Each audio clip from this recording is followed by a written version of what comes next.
இன்னைக்கு நம்ம வீடியோவில் நண்டு தொக்கு எப்படி செய்யலான்னு பார்க்கலாம். அதுக்காக நான் 1/2 kg நண்டு வாங்கி சுத்தம் பண்ணி வச்சுருக்கேன்.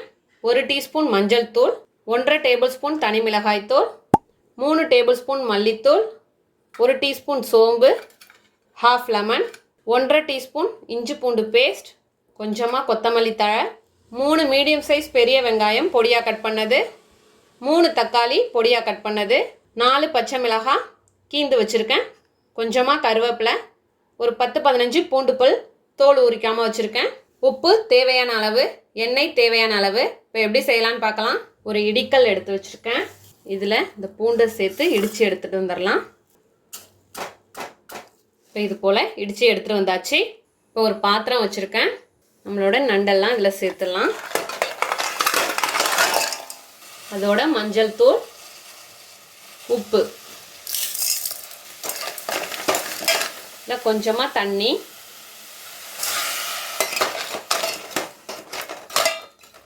ஒரு 10 நிமிஷம் நண்டு வெந்து வரட்டும். மூடி போட்டுடலாம். இப்போ நண்டு வெந்து வர்றதுக்குள்ளே நம்ம தொக்குக்கு தேவையானதை ரெடி பண்ணிடலாம். இப்போ ஒரு கடாய் வச்சுட்டு ஸ்டவ் ஆன் பண்ணிடலாம். இப்போ கடாய் சூடாயிடுச்சு. இதில் எண்ணெய் சேர்த்துடலாம். நான் நல்லெண்ணெய் தான் சேர்க்குறேன். ஒரு 2 டேபிள் ஸ்பூனுக்கு நல்லெண்ணெய் சேர்த்துக்கிறேன். இதில் சோம்பு, இப்போ சோம்பு பொரிஞ்சதும் இடித்து வச்சுருக்க பூண்டு, பச்சை மிளகாய், கருவேப்பிலை இதெல்லாம் சேர்த்துட்டு நல்லா வதக்கிக்கலாம்.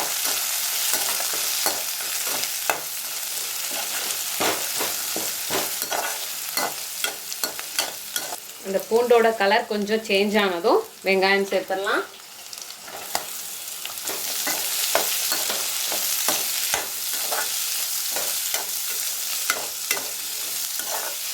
இப்போ மசாலாவுக்கு தேவையான அளவு உப்பு சேர்த்துடலாம். நம்ம ஏற்கனவே நண்டில் சேர்த்துருக்கோம், நல்லா கம்மியாகவே சேர்த்துக்கிறேன்.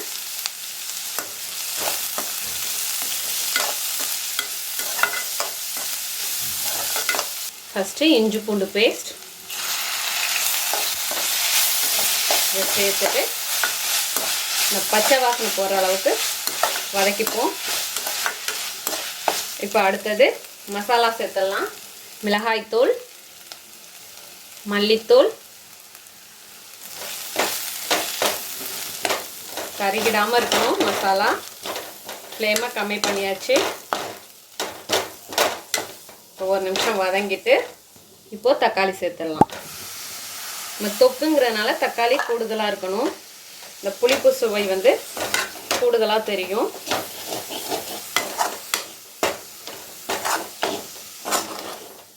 இப்போ இதில் 1/2 லெமன் அதோட ஜூஸை மட்டும் சேர்த்துக்கிறேன். நல்லா வெந்து வரட்டும். இப்போ வெங்காயம் தக்காளி நல்லா வெந்து குழஞ்சி இது போல் வந்திருக்கணும். நம்மளோட நண்டும் வெந்து வந்துடுச்சு. இப்போ இதை இதில் சேர்த்துடலாம். இதை அப்படியே கலந்துப்போம். இப்போ மசாலாலாம் நண்டோட நல்லா கோட் ஆயிடுச்சு. இதில் கடைசியாக கொத்தமல்லி தழை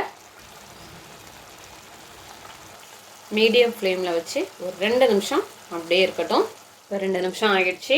அவ்வளோதான், எண்ணெயெல்லாம் பிரிஞ்சு வருது. நம்மளோட அருமையான அற்புதமான நண்டு தொக்கு தயாராகிடுச்சு. இதே போல் நீங்களும் உங்கள் வீட்டில் செஞ்சு பார்த்துட்டு எப்படி வந்துச்சுன்னு கமெண்ட்டில் சொல்லுங்கள். தேங்க்யூ.